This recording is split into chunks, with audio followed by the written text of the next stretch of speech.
Hi friends, ഇന്നത്തെ വീഡിയോയിലേക്ക് എല്ലാവർക്കും സ്വാഗതം. അപ്പോൾ ഇന്ന് കുറച്ച് മീനൊക്കെ വാങ്ങിച്ചു കൊണ്ടുവന്നിട്ടുണ്ട് കേട്ടോ ബസ്സായിട്ട്. എന്നിട്ടാണ് ജോലിക്ക് പോയത്. അപ്പോൾ സ്വത്ത് എണീച്ചപ്പോൾ സ്വത്തുവിന് മീൻ കാണിച്ചു കൊടുക്കാമെന്ന് പറഞ്ഞ് അവനെ എടുത്തുകൊണ്ട് വന്നതാണ് അടുക്കളയിലേക്ക്. അപ്പോൾ ഏത് മീനാണെന്നൊന്ന് നോക്കി നോക്കാം കേട്ടോ. ഞാനും ഇതുവരെ നോക്കിയിട്ടില്ല. അപ്പോൾ ഏത് മീനാണെന്ന് നോക്കി നോക്കാം. അയിലയുണ്ട്, 4 അയിലയുണ്ട്, പിന്നെ 2 വേറെ മീനുണ്ട് കേട്ടോ. അത് ഏതാണെന്ന് എനിക്ക് ആദ്യം കണ്ടപ്പോൾ മനസ്സിലായില്ല. അപ്പോൾ സ്വത്തുവിന് ആ മീൻ ഇഷ്ടമായില്ല. സ്വത്ത് വേഗം റൂമിലോട്ട് പോയി കേട്ടോ. കണ്ടോ, ഈ മീനാണ്. 4 അയിലയുണ്ട് കേട്ടോ. ബാക്കി 3 ഏതാണെന്ന് അറിയുന്നില്ല. അപ്പോൾ പാലക്കാടൊക്കെ ഇതുപോലത്തെ ഉണക്ക മീൻ വാങ്ങിക്കാറുണ്ട്. അപ്പോൾ അതിന് മാന്തൾ മീൻ എന്നാണ് പറയുക കേട്ടോ. ഇനി ഇത് മാന്തൾ മീനാണോ എന്ന് എനിക്കറിയില്ല. അതുകൊണ്ട് തന്നെ ഇത് എങ്ങനെയാണ് നേരാക്കി എടുക്കുകയെന്ന് അറിയാത്തത് കൊണ്ട് ആലോചിച്ചുകൊണ്ട് കുറച്ച് സമയം ഇങ്ങനെ നിന്ന് പോയി.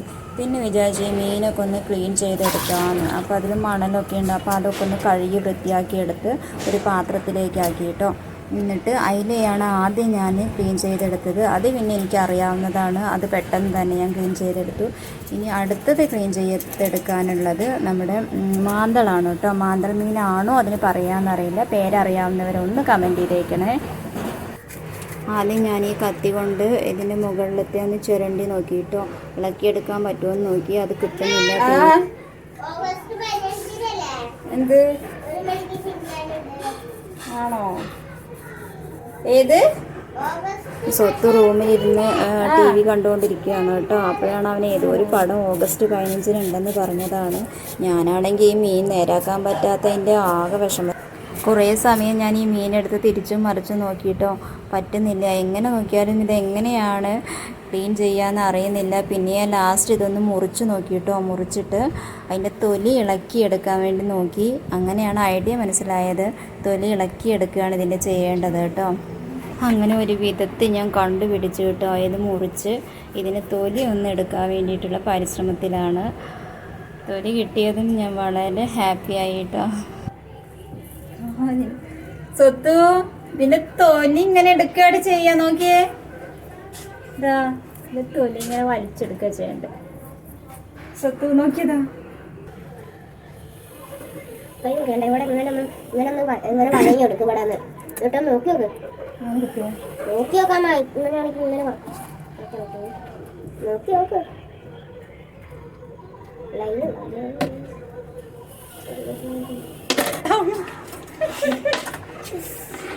കിട്ടാതെ ഇങ്ങനെ കട്ട് ചെയ്താലോ? അങ്ങനെയല്ല, ഇവിടെ ആയിട്ട് ഇങ്ങനെ ലൈൻ ഇട്ട് ഇങ്ങനെ വട്ടി ഇങ്ങനെ.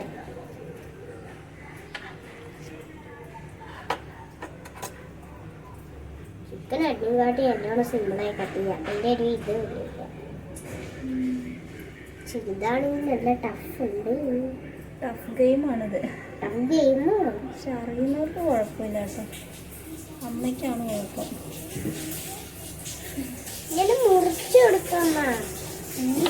ഇതിങ്ങനെ മുറിച്ചെടുക്കും. ഇവിടെ കോളമില്ല. അവിടെ ഇങ്ങനെ വര ഇങ്ങനെ ഒന്ന് മാറി ഇങ്ങനെ പോണവിടെ ഇങ്ങനെ മുറിച്ചെടുക്കും. ഇങ്ങനെ മുറിച്ചാലോ? അങ്ങനെ മുറിച്ചെടുത്ത് അതിന് പീസാണ്. പീസായിട്ട് മുറിച്ചോക്കാം. ഇത് എല്ലാം പാടുണ്ടല്ലോ. കത്തി മുറിച്ചില്ല. കത്തി മുറിച്ചില്ല. ഇത് മുറിച്ചില്ല. കത്തിരി കൊണ്ട് ഇതൊക്കെ പറ്റുള്ളൂ. അങ്ങനെ ഒരു വിധത്തിൽ ഇതാ മീനൊക്കെ ക്ലീൻ ചെയ്തെടുത്തു കേട്ടോ. പീസായി കട്ട് ചെയ്തു. മസാലയൊക്കെ ഇതാ തേച്ച് വെച്ചു. അപ്പോൾ ഈ ഒരു മീൻ വറുക്കാൻ വേണ്ടിയിട്ടാണ് എടുക്കണത്. അയിലയാണ് കറി വെക്കണത് കേട്ടോ. അങ്ങനെ വറുക്കാനുള്ള മീനൊക്കെ ഇതാ അടുപ്പിൽ വെച്ചു കേട്ടോ. വറുത്തുകൊണ്ടിരിക്കുകയാണ്. ഇത് ചോറാണ്, ഉച്ചയ്ക്കുള്ള ചോറാണ് കേട്ടോ.